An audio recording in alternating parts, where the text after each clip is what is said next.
news and we saw Lehman getting wiped out. And it was the distraught Lehman employees walking out holding boxes of nothing but their belongings. And Grant realized that his business as he knew it was decimated. And he turned ash white. And I looked over at him because I had never seen, Grant Cardone. Grant Cardone. I had never seen him turn ash white and appear to be scared. So I asked him, I said, "What does this mean?"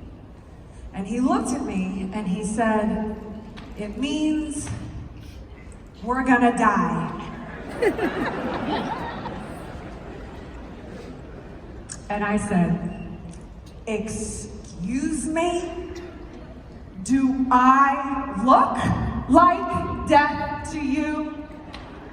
Do we look like death to you?" "No, mister, and you promised me when we first got together that my life would get better with you. You didn't mention anything about death. So now, you go to your office," which was right down the hallway. It was a joke. We didn't even have an office back then. It was out of our house. I said, "You go to your office." I tried to be real strong, and tough. I was like, "You go to your office and don't you come out until you figure this thing out."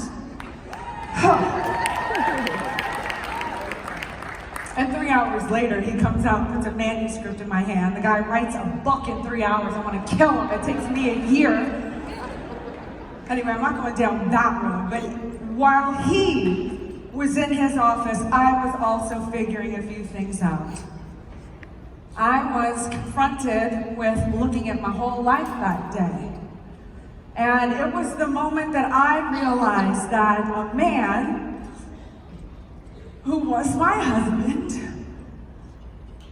was scared out of his mind. A man who needed his woman to be on the same page and to help him. What was I thinking? It was no longer in that moment just about me and my own interest. I made a choice that day to get on the same page and to let a man depend on me. And in return, I would depend on him.